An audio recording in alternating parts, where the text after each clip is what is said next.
2024-25 অর্থ বছরের জন্য 7,97,000 কোটি টাকার বাজেট প্রস্তাব দিয়েছেন অর্থমন্ত্রী আবুল হাসান মাহমুদ আলী। এই বাজেটে অনুদান ছাড়া ঘাটতি ধরা হয়েছে 2,56,000 টাকা। বৃহস্পতিবার জাতীয় সংসদে জাতির সামনে 2024-25 অর্থ বছরের বাজেট প্রস্তাব তুলে ধরেন অর্থমন্ত্রী।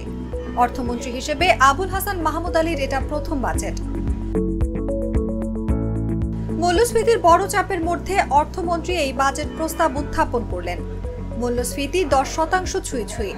এই পরিস্থিতিতে আগামী অর্থ বছরে মূল্যস্ফীতি 6.5% থাকবে বলে আশা করছেন অর্থমন্ত্রী। চলতি অর্থ বছরের বাজেটেও মূল্যস্ফীতির লক্ষ্যমাত্রা 6.5% ছিল। মূল্যস্ফীতি 6.5% নামিয়ে আনার আশার বাণী শোনার পাশাপাশি আগামী অর্থ বছরের জিডিপির প্রবৃদ্ধির লক্ষ্যমাত্রা 6.75% ধরা হয়েছে। চলতি অর্থ বছরের বাজেটে জিডিপির প্রবৃদ্ধির লক্ষ্যমাত্রা 7.5% ধরা হয়। পরবর্তী সময় তা কমিয়ে করা হয় 6.5%। মূল্যস্ফীতি কমিয়ে বড় প্রবৃদ্ধির আশাবাদ ব্যক্ত করে অর্থমন্ত্রী যে বাজেট প্রস্তাব উত্থাপন করেছেন সেখানে অনুদান ছাড়া ঘাটতি ধরা হয়েছে 2,56,000 কোটি টাকা। অনুদান সহ সামগ্রিক ঘাটতি ধরা হয়েছে 2,51,600 কোটি টাকা। এছাড়া 4,400 কোটি টাকা অনুদান পাওয়ার লক্ষ্যমাত্রা ধরা হয়েছে। এই ঘাটতি মেটাতে বৈদেশিক ঋণের লক্ষ্যমাত্রা ধরা হয়েছে 1,27,200 কোটি টাকা।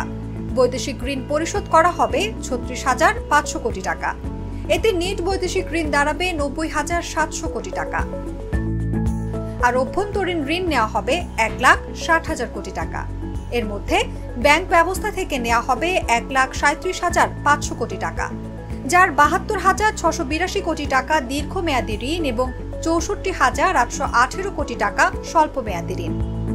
ব্যাংক বহির্ভূত ঋণ নেওয়া হবে 23,400 কোটি টাকা। সঞ্চয়পত্র বিক্রির লক্ষ্যমাত্রা ধরা হচ্ছে 15,400 কোটি টাকা।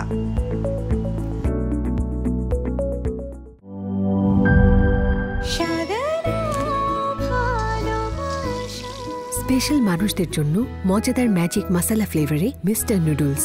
স্বাদ নাও ভালোবাসার।